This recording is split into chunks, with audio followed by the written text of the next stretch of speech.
YouTube family સ્વાગત છે તમારા નવા વિડીયોમાં. કેમ છો ફેમિલી? બધા મજામાં? બધાને જય માતાજી, હર હર મહાદેવ. મસ્ત મજાનો ફ્રેશ થઈને આપણે વિડીયોને શરૂ કરી દીધો છે ને આજે અમારે બનાવવાનું છે. શું બનાવવાનું છે? ગાજરનું આથણું. ગાજરના આથણા બનાવવાના છે. કે આપણે કઈ એક રેસીપી નહોતી આવી તો આજે છે કે આપણા ખેતરમાં પાક્યા ગાજર, તો આજે છે કે ગાજરના આથણાનું બનાવવાનું છે ને આપણે છે કે ફૂલ વિડીયો બની જવાનો છે. વિડીયોમાં રહેજો કન્ટિન્યુ.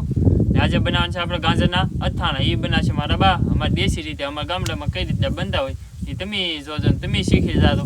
એ બધી રીત લેવાની છે ને આપણે બનાવશું હવે ગાજરના આથણા. તો પ્રથમ પેલા આપણે લીધી ગાજર.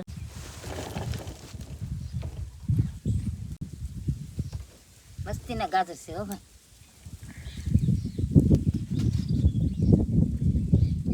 હવે આપણે ગાજર મોળી નાખી, ધોવાય નહીં, ધોઈએ તો બગડી જાય અથાણું. કાઢવો પડશે આમ કરીને મોળવાનું હોય.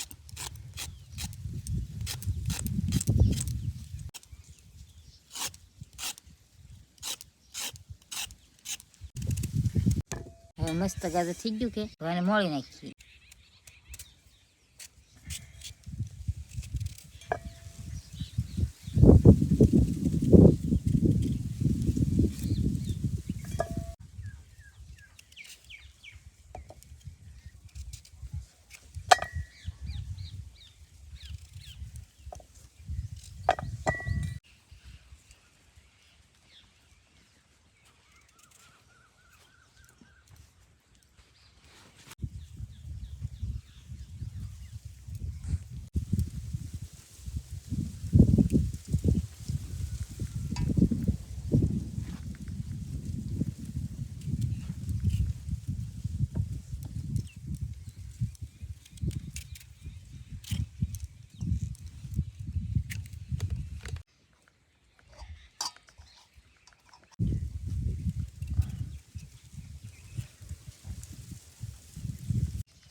આપણે ગાજર મોળાઈ ગયા છે હવે ને આવું બધું કાઢ્યું અંદરથી ગાજરમાંથી એટલે તૈયાર થઈ ગયા છે. હવે આપણે નાખવાનું છે આ ડબ્બામાં ગાજર.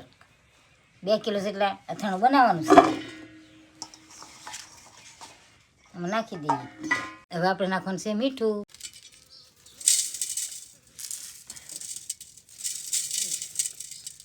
હવે આપણે નાખવાનું છે હળદર.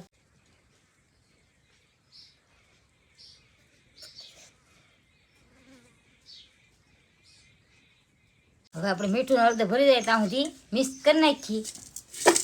આમ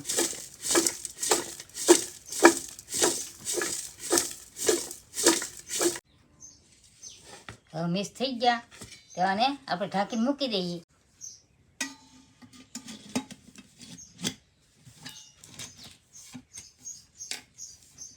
હવે આપણે અથાણું 24 કલાક સુધી પેક કરી રાખવાનું છે. મિક્સ થઈ જાય ત્યાં લગન પછી ખોલવાનું છે 24 કલાક પછી. તો ફેમિલી આપણે છે કે આ અથાણાને કાલ ડબ્બામાં પેક કરી દીધા. તો આજે છે કે 24 કલાક જેવું થઈ ગયો છે ટાઈમ, એટલે કે 1 રાત ને 1 દિવસ એટલો ટાઈમ થઈ ગયો છે. આપણે અથાણું પેક છે. હવે પછીનો જે મસાલો બનાવવાનો એ બનાવવાનો છે. તો અત્યારે તો છે કે ખાલી ગરમ તેલ કરવાનું છે. ગરમ તેલ કરવાનું? હા, તેલ ગરમ થાય ને પછી એમાં બધું મસાલો નાખવાનો. જો હવે તેલ ગરમ કરવાનું.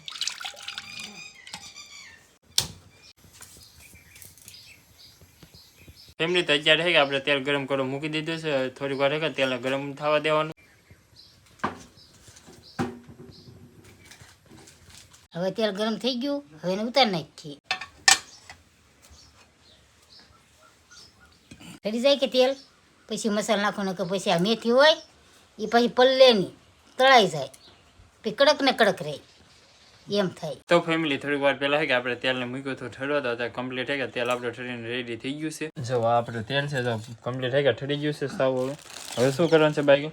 હવે જો આ મેથીના કુરિયા નાખવાના. પછી ગોળ નાખવાનો, મરચું નાખવાનું, હળદર, ધાણા બધું નાખવાનું. હળિયાળી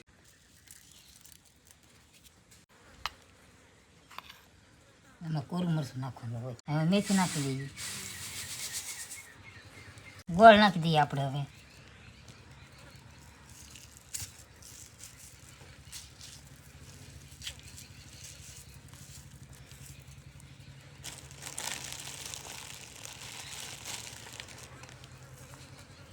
નાખી દો. આપણે મિક્સ કરી નાખીએ.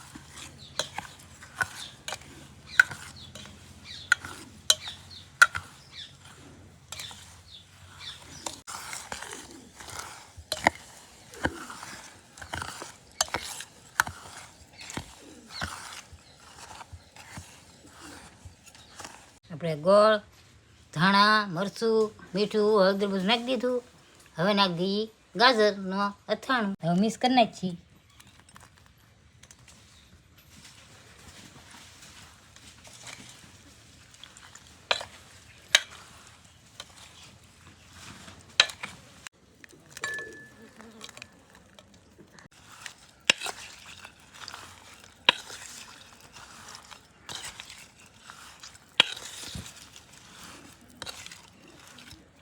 હવે આપણે આ ડબ્બામાં નાખવાનું છે અથાણું. આમાં નાખી દઈએ.